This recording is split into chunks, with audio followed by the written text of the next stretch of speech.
Hi everyone, welcome back to my channel. अगर आप channel पर नए हैं तो चैनल को सब्सक्राइब कर लीजिए, वीडियो को लाइक कर दीजिए और नोटिफिकेशन बेल आइकन को प्रेस कर दीजिए। इस चैनल पर आपको मिलती है बेस्ट करियर गाइडेंस, यूनिवर्सिटी से रिलेटेड सारे अपडेट्स, साथ ही में फॉरेंसिक साइंस के स्पेशल लेक्चर्स। तो जल्दी से सब्सक्राइब कर लीजिए, लाइक कर दीजिए और वीडियो को शेयर करना मत भूलिए। Hi everyone, welcome back to my channel. I hope you all are doing good. तो आज हम एक बहुत ही ज़्यादा इम्पॉर्टेंट एग्जाम के बारे में बात कर रहे हैं, जो है forensic aptitude and calibre test 2024। तो ये जो एग्जाम है, इसके बारे में मैंने काफ़ी सारे स्टूडेंट्स को बताया है। जितने भी बच्चों ने मेरी वन ऑन वन गाइडेंस ली है, उन सभी को मैंने बताया है। और हम एक्सपेक्ट कर रहे थे कि ये 2026 में होगा, बट ये 2024 में ही हो रहा है। यानी कि कम्प्लीटली 2 साल के अंदर इन्होंने फिर से ये एग्जाम रिलीज कर दिया, जिसका हमें बिल्कुल भी आइडिया नहीं था। We were unaware of this particular exam, but finally fact का एग्जाम हो रहा है और जितने भी स्टूडेंट्स है वो अपियर हो सकते हैं। ये बहुत अच्छी इन्फॉर्मेशन है एक्चुअली में। तो देखो, फैक्ट और फैक्ट प्लस क्या है, क्यों दिया जाता है, कौन दे सकता है, कौन नहीं दे सकता है, क्या एलिजिबिलिटी है, क्या जो है इससे आपको कहाँ जॉब मिलेगी, सब कुछ मैं आपको इसमें बताने वाली हूँ। इस वीडियो में स्पेसिफिक सारी इन्फॉर्मेशन रहेगी, कैसे फॉर्म वगैरह भरना है, किस एग्जाम होगा, pattern and each and everything I'm going to tell you in this particular video. So if you are new to the channel, please subscribe to the channel, press the notification bell icon. All the updates about forensic science you get on this channel only, so don't miss any of the video. Okay, so let's start this video. सबसे पहले तो यहाँ पे देखो, fully online exam है, ठीक है। और ये एनएफएसयू कंडक्ट कराता है। एनएफएसयू अपनी वेबसाइट पर, उनकी वेबसाइट आप विजिट कर सकते हो, www.nfsu.ac.in की वेबसाइट है। इंपॉर्टेंट डेट्स यहाँ पे दी हुई हैं। ये नोटिफिकेशन रिलीज हुआ है 1 तारीख को, ठीक है। 1 अप्रैल को ये नोटिफिकेशन रिलीज हुआ है और फॉर्म्स क्लोज हो जाएंगे 21 अप्रैल को, ठीक है। ऑनलाइन फॉर्म भरना है, 21 अप्रैल को क्लोज हो जाएंगे। एडमिट कार्ड आ जाएगा 1 मई को, ठीक है। 1 मई को आ जाएगा और एग्जाम होगी, फैक्ट का एग्जाम होगा 12 तारीख को फोरनून में, और यानी मॉर्निंग टाइम में होगा, और फैक्ट प्लस का होगा आफ्टरनून में, ठीक है। अब देखो यहाँ पे दिया हुआ है, आंसर की आ जाएगी 13th को। सब कुछ 1 महीने के अंदर में हो जाएगा और चैलेंज कर सकते हो आप 15 तारीख तक, और फाइनल रिजल्ट आएगा 30 तारीख तक, यानी कि मई में सब रिजल्ट आ जाएगा। अब यहाँ पे जो है, यहाँ पे लिखा हुआ है फॉरेंसिक साइंस लेबोरेटरी जो है उनमें शॉर्टेज हो रही है स्किल्ड मैन पर्सन की, इसीलिए एफएसएल्स में हायरिंग के लिए, प्रोफेशनल्स के लिए कॉन्ट्रैक्ट बेसिस पे, ध्यान रखना है, इसके थ्रू आपको कॉन्ट्रैक्ट बेसिस पर ही जॉब मिलती है। तो कॉन्ट्रैक्ट बेसिस पर आपको जॉब मिलेगी।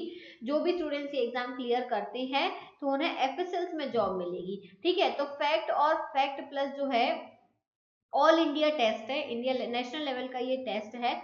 और फैक्ट जो है वो 2018 में ही इंट्रोड्यूस हुआ था, 2018 में हुआ था, फिर 2022 में हुआ था, अब 2024 में हो रहा है, ठीक है। ऐसे करके ये एग्जाम हो रहा है। तो फैक्ट कौन दे सकता है? बेसिक एग्जाम होता है पोस्ट ग्रेजुएट स्टूडेंट्स के लिए, जो पीजी कर चुके हैं, जो एमएससी कर चुके हैं, उनके लिए ये एग्जाम होता है, जिसमें आपको बहुत सारी चीजें पूछी जाती है, सिलेबस में बता दूंगी। फिर फैक्ट प्लस किसके लिए होता है, ये सुन लो। फैक्ट प्लस एडवांस लेवल का एग्जाम होता है, ऑब्वियसली पोस्ट ग्रेजुएट स्टूडेंट जिन्होंने नेट, गेट या जीपेट क्वालिफाई करा हो, या जिनके पास में वर्किंग एक्सपीरियंस हो, ठीक है, वो स्टूडेंट्स फैक्ट प्लस के लिए अप्लाई करते हैं। तो fact qualification is intended to be used as a qualifying criteria for recruitment in FSLs and other such agencies, ठीक है। 2 लेवल पे कंडक्ट होता है। एक स्किल लेवल होता है कैंडिडेट का, to analyze crime exhibits referred in the FSL and interpret the result with basic training to assist in simple cases, and fact plus जो होते हैं वो स्पेशलाइज्ड पर्संस होते हैं, जो इंस्ट्रूमेंट्स वगैरह हैंडल करते हैं, प्रिसाइज रिजल्ट देते हैं। मतलब फैक्ट प्लस और हायर पोस्ट के लिए हो जाएगा, फैक्ट जो है वो लोअर पोस्ट के लिए रहेगा, ठीक है। तो यहाँ पे देखो, एनएफएसयू कंडक्ट कराता है दिल्ली कैंपस। अब फैक्ट का 2024 का पूरा स्ट्रक्चर समझो। ऑब्जेक्टिव टाइप पेपर होगा, ठीक है, ऑब्जेक्टिव टाइप पूरा पेपर होगा आपका। 2 घंटे का पेपर कंडक्ट कराया जाएगा। 2 सेक्शन में पेपर होगा, section number 1 and section number A और बी, 2 पार्ट रहेंगे, ए और बी रहेंगे। तो दोनों में डिफरेंट डिफरेंट चीजें आएंगी। यहाँ पे लिखा हुआ है, the questions will be so designed as to measure the forensic aptitude and skills required to handle scientific test of crime material exhibits from crime scene and interpretation of test result at the scene of crime or forensic laboratories to deduce their evidential value, ठीक है। अब section A में क्या आएगा, section A सभी बच्चों के लिए कंपलसरी है, ईच एंड एवरी कैंडिडेट के लिए कंपलसरी होता है, एप्टीट्यूड एंड फॉरेंसिक साइंस रहता है इसमें। सेक्शन बी में क्या होता है, पांच स्पेशलाइज्ड फॉरेंसिक साइंस सब्जेक्ट्स हैं, forensic ballistic and physics, forensic document examination, forensic chemical sciences जिसमें टॉक्सिकोलॉजी, केमिस्ट्री, नार्कोटिक्स और एक्सप्लोजिव्स आ जाता है, डिजिटल फॉरेंसिक्स जिसमें mobile forensics, audio visual forensics आता है, और फॉरेंसिक साइकोलॉजी। इन पांच में से आपको कोई एक अटेम्प्ट करना है, ठीक है, एनी वन, इनमें से कोई एक चूज करके वो आपको पेपर देना है। मल्टीपल चॉइस होगा, 4 ऑप्शंस होंगे, कोई भी नेगेटिव मार्किंग यहाँ पे नहीं है, ठीक है। इसके बाद में अगर आप जो है यहाँ पे ABCD will be given for each only one option will be correct, okay, no negative marking will be there, समझ गए। क्वेश्चंस की जो लेवल है वो लो, मॉडरेट और हाई सब लेवल के क्वेश्चंस आपको दिए रहेंगे। अब बहुत इंपॉर्टेंट, कौन कौन एलिजिबल है ये बहुत ध्यान से सुनना, बहुत इंपॉर्टेंट है, जरूरी नहीं कि आपने MSc फॉरेंसिक किया तो आप एलिजिबल ही हो जाओ, ये बहुत ध्यान से सुनना। नाउ आपको फैक्ट या फैक्ट प्लस देना, तो आपको कुछ एलिजिबिलिटी क्राइटेरिया फुल करने पड़ेंगे। सबसे पहला तो कि आप इंडियन नेशनल होना बहुत कंपलसरी है। फिर आपको फैक्ट में अपीयर करने के लिए एजुकेशनल क्वालिफिकेशन दी है टेबल नंबर 1 में, वो मैं अभी आपको बताती हूँ, ठीक है। Those who are going to appear for final semester, जो फाइनल सेमेस्टर वाले एग्जाम में है, will be provisionally allowed to appear. अगर आप फाइनल सेमेस्टर में हो अपने MSc के फाइनल सेमेस्टर में, तो आपको प्रोविजनली अलाउ करेंगे फैक्ट या फैक्ट प्लस देने के लिए। हाउएवर फैक्ट या फैक्ट प्लस जो है वो एलिजिबिलिटी वगैरह जब सब सेट हो जाएंगी तभी आप एलिजिबल रहोगे। फिर to appear for fact plus, in addition of being eligible to appear for fact, the candidate must have qualified UGC NET, आपने नेट क्वालिफाई कराओ फैक्ट प्लस के लिए, ठीक है। CSIR नेट गेट दिया हो या GPAT दिया हो, या फिर आपके पास में एक्सपीरियंस हो, एनालिटिकल एक्सपीरियंस या रिसर्च एक्सपीरियंस। अब देखो, some candidates also mandate to have study specific subject at graduation level, graduation level पे कुछ स्पेसिफिक सब्जेक्ट मांगे, हर वो जो आपको 5 सब्जेक्ट्स बताए थे उनमें स्पेसिफिक सब्जेक्ट चाहिए ग्रेजुएशन लेवल पे, कोई अपर लिमिट, एज लिमिट नहीं दी गई है, ठीक है। कैंडिडेट्स फैक्ट और फैक्ट प्लस को कितनी भी बार दे सकते हैं, कोई अटेम्प्ट्स नहीं है। फिर इसके बाद में एलिजिबिलिटी देख लेते हैं, चलो। सबसे पहले forensic ballistics and physical sciences में अगर आपने MSc करी है physics, biophysics, applied physics, mathematics या अप्लाइड मैथमेटिक्स में, तो आपको ग्रेजुएशन आपने किसी भी सब्जेक्ट से की हो, कुछ भी मैंडेटरी नहीं है, ठीक है। अगर आपने बैचलर्स इन इंजीनियरिंग करी है, civil, electrical, mechanical, electronic, telecommunication, computer science, instrumentation, तो भी आपको कोई भी ग्रेजुएशन लेवल पर उन्होंने नहीं बोला कि कुछ चाहिए पड़ेगा। अगर MSc फॉरेंसिक साइंस वाले हो, ध्यान से सुनना, तो फिजिक्स और mathematics, plain physics, general physics और जनरल मैथमेटिक्स, फॉरेंसिक फिजिक्स वाले मत आ जाना, ठीक है। तो फिजिक्स और मैथमेटिक्स अगर कॉम्बिनेशन में सब्जेक्ट्स रहे हैं आपके बैचलर्स लेवल पे तो ही एलिजिबल हो। सेकंड आ जाओ फॉरेंसिक डॉक्यूमेंट एग्जामिनेशन, तो MSc in physics, MSc in chemistry biotechnology और AIC बाय एग्जामिनेशन, तो इसमें कोई भी आपको मैंडेटरी सब्जेक्ट नहीं है। लेकिन अगर मास्टर्स फॉरेंसिक साइंस में है तो फिजिक्स या केमिस्ट्री में से एक सब्जेक्ट कंपलसरी होना जरूरी है। क्लियर। नेक्स्ट आते हैं डिजिटल फॉरेंसिक्स में, तो यहाँ BTech, BE in computer science, electrical, electronic engineering अगर किया है तो कोई भी मैंडेटरी सब्जेक्ट नहीं, क्योंकि ऑब्वियसली ये बैचलर्स डिग्री ही है, ठीक है। Masters degree in any subject या सर्टिफिकेशन या diploma in cyber digital forensics या इंफॉर्मेशन सिक्योरिटी, तो भी आपको उसकी जरूरत नहीं है, यानी कोई भी मैंडेटरी सब्जेक्ट की जरूरत नहीं है, किसी में भी नहीं है। आपने फिजिक्स, मैथमेटिक्स, फॉरेंसिक साइंस में किया है तो भी जरूरत नहीं है, डिजिटल फॉरेंसिक्स और इंफॉर्मेशन सिक्योरिटी में किया तो भी जरूरत नहीं है। यहाँ पे बैचलर्स में कोई भी सब्जेक्ट कंपलसरी नहीं मांगे हैं डिजिटल फॉरेंसिक्स में। फिर फॉरेंसिक केमिकल साइंसेज में सुनो कि केमिस्ट्री मांगा है, ठीक है। मास्टर्स किया हो आपने chemistry, toxicology, biochemistry, pharmacology, pharmacy, forensic science से, तो chemistry subject as a compulsory subject in graduation level, ठीक है। मतलब फॉरेंसिक ऑनर्स वाले फिर मत आ जाना, ध्यान रखना, ठीक है। आपके पास में कॉम्बिनेशन सब्जेक्ट आपके बैचलर्स में होना जरूरी है, chemistry. Clear. Forensic psychology soon low, masters degree in psychology या क्रिमिनोलॉजी हो तो आपको जो ग्रेजुएशन लेवल पे कोई सब्जेक्ट की जरूरत नहीं है। Masters degree in forensic science अगर है तो आपके ग्रेजुएशन लेवल पे फॉरेंसिक साइकोलॉजी या criminology as one subject compulsory है, ठीक है। अब आ जाओ जो फैक्ट प्लस देने वाले हैं, फैक्ट प्लस वालों को बोला है forensic, ballistic, physics, physical sciences में आपके जो है गेट में ये सब्जेक्ट होने चाहिए। यूजीसी नेट में ये वाले इलेक्ट्रॉनिक साइंस या फॉरेंसिक साइंस से आपका नेट क्वालिफाई होना चाहिए। सीएसआईआर में ये सब्जेक्ट्स दिए हुए हैं, यानी ऐसा नहीं है कि आपने कोई भी सब्जेक्ट से नेट क्लियर करा है तो आप एलिजिबल हो, यहाँ क्लियर सब्जेक्ट्स लिखे हैं। सेम यहाँ फॉरेंसिक डॉक्यूमेंट एग्जामिनेशन में लिखा है। डिजिटल फॉरेंसिक्स में अलग सब्जेक्ट है, ध्यान से देखो। फॉरेंसिक साइंस है तो अगर यूजीसी नेट फॉरेंसिक साइंस से है तो एलिजिबल हो। फिर फॉरेंसिक केमिकल साइंस में सिर्फ फॉरेंसिक साइंस से यूजीसी नेट कंसिडर होगा। फॉरेंसिक साइकोलॉजी में कुछ भी नहीं मांगा है, बस आपके पास में 3 years of post qualification experience होना जरूरी है रिसर्च का। फिर पीडब्ल्यूडी वालों के लिए अलग एलिजिबिलिटी दी गई है।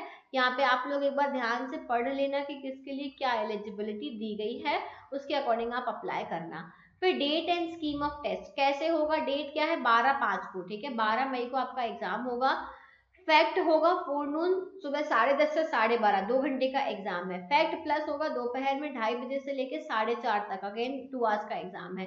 पेपर पैटर्न सुन लो। सेक्शन 1 में आपका जो है questions for testing aptitude in forensic science 50, मतलब जनरल फॉरेंसिक से सब कुछ आएगा, अभी हम सिलेबस बताते हैं आपको, ठीक है। फिर सेक्शन बी में आपको इनमें से कोई एक अटेम्प्ट करना है, 5 आपके पास में सब्जेक्ट्स हैं, कोई एक चूज करना है। 70 क्वेश्चंस आएंगे, ऐसे करके टोटल 120 क्वेश्चंस आपको दिए जाएंगे। The date and time of FACT and FACT plus is liable to be change, ठीक है। एनएफएससी डेट टाइम वगैरह चेंज कर सकता है। इंग्लिश में ही एग्जाम होगा, किसी और मीडियम में एग्जाम नहीं होगा।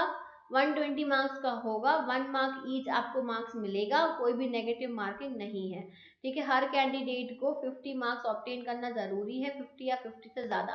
ओवरऑल क्वालिफाइंग मार्क्स 60% होना जरूरी है। 5% relaxation SC ST OBC PWD candidates को दिया जाएगा। लिस्ट ऑफ क्वालिफाइंग कैंडिडेट्स जो है सब्जेक्ट वाइज लिस्ट रिलीज की जाएगी। अब देखो फैक्ट एंड फैक्ट प्लस का ऑनलाइन एप्लीकेशन आएगा। इंटरेस्टेड या एलिजिबल कैंडिडेट्स ऑनलाइन अप्लाई कर सकते हैं इस वेबसाइट पे जाके, ठीक है। और आपको पे करना पड़ेगा यूपीआई नेट बैंकिंग, वो सब तो यहाँ पे दिया हुआ है। फॉर्म फिल भरते टाइम पे यहाँ पे दिया हुआ है कि आपका जो है आपका name, father's name, mother's name आपके 10th के मार्कशीट से मैच होना चाहिए, जो आपका 10th क्लास का मार्कशीट है उससे मैच होना जरूरी है, ठीक है। फॉर्म भरने के बाद में सब कुछ चेक कर लेना, कुछ भी आप चेंजेस नहीं कर सकते हो। एक बार फाइनल सबमिशन हो गए तो फॉर्म में कोई चेंजेस नहीं होंगे। ऑनलाइन फॉर्म भरने के बाद में रजिस्ट्रेशन नंबर जनरेट होगा। रजिस्ट्रेशन नंबर आपको हमेशा रेफरेंस के लिए रखना पड़ेगा, एडमिट कार्ड डाउनलोड करने में वही काम आएगा, ठीक है।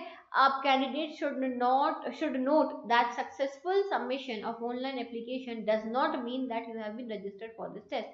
To ensure their candidature, candidate should check their registration status on website. इस वेबसाइट पे आपको चेक करना मतलब एलिजिबल हो या नहीं हो, ठीक है। फिर अब देखो पेमेंट का मोड दिया है, कितने पैसे लगेंगे। जनरल कैटेगरी के मेल्स को 1000 रुपीज, फीमेल्स को जो है 500 rupees, OBC non creamy layer SC ST और पीएच वालों को जो है 500 रुपये लगेंगे, कोई भी कैटेगरी से वो 500 रुपये लगेंगे, क्लियर। कैंडिडेट जो है वो अपने पेमेंट का स्टेटस एनएफएसयू दिल्ली कैंपस की वेबसाइट पे चेक कर सकते हैं, और इफ स्टेटस इज ओके वो प्रिंट आउट ले सकते हैं कंफर्मेशन पेज से, ठीक है। Please note that fee submitted by any other mode, या मनी ऑर्डर या डिमांड ड्राफ्ट से होगी तो वो रिजेक्ट कर दी जाएगी, और आपने कोई भी फीस पे कर दी है तो वो रिफंड नहीं होगी, ठीक है। और टाइम से पहले फॉर्म भर दीजिएगा, एकदम लास्ट डेट का इंतजार मत करिएगा। कंसेशन वगैरह का जो है कुछ भी नहीं है, शेल नॉट बी एलिजिबल, कुछ कंसेशन नहीं होगा। सिलेबस जो है वो यहाँ पे अलग से पूरा पीडीएफ है, वो मैं आपको भी बता दे रही हूँ। कौन कौन से एग्जाम सेंटर्स हैं, अगरतला, भोपाल, चेन्नई, दिल्ली, गांधीनगर, कोलकाता, मुंबई और नागपुर, इतने ही कैंपसेस हैं, आई मीन सेंटर्स हैं एग्जाम देने के लिए, clear. If sufficient number of candidate, अगर कोई सफिशिएंट नंबर ऑफ कैंडिडेट्स नहीं होंगे तो वो सेंटर को जो है वो चेंज कर देंगे, ठीक है। तो यहाँ पे लिखा हुआ है, बस इतना ही है, ठीक है। जो है रिजल्ट 30 मई को आ जाएगा, समझ गए बात को। Okay, issue of FACT and FACT plus certificate वगैरह के बारे में ये सब दिए हैं, बाकी ये रीड कर लेना, ये अब इतने इम्पोर्टेंट नहीं है। अब हम सिलेबस पे आ जाते हैं सीधे, जो इम्पोर्टेंट है सिलेबस क्या रहेगा। तो सिलेबस की हम बात कर लेते हैं। सेक्शन ए होगा इसका। अच्छा, मैं एक काम करती हूँ, सिलेबस का मैं पूरा सेपरेट वीडियो बना देती हूँ, और मुझे कमेंट में ज़रूर बताना कि फॉर्म फिलिंग प्रोसीजर का आपको वीडियो चाहिए होगा, तो मैं form how to fill the form of FACT and FACT plus में मैं सेपरेट वीडियो यहाँ पे बना दूंगी, और सिलेबस का भी मैं सेपरेट वीडियो बनाऊंगी, इसमें इंक्लूड नहीं कर रहे, बहुत लेंथी वीडियो हो रहा है इसलिए। Is that clear? और बाकी की जितने भी अपडेट्स रहेंगे, इवन आप मेरे चैनल से प्रिपरेशन भी कर सकते हो, वीडियोस है मेरे चैनल पे, और मैं और भी वीडियोस रेगुलरली अपडेट करती रहूंगी, जिससे कि आपकी प्रिपरेशन होती जाए। और आपको किस स्पेसिफिक सब्जेक्ट की वीडियो चाहिए मुझे कमेंट करके जरूर बताना। So thank you so much for watching this video. I'll see you soon on the next video. Till then, take care everyone. Bye bye.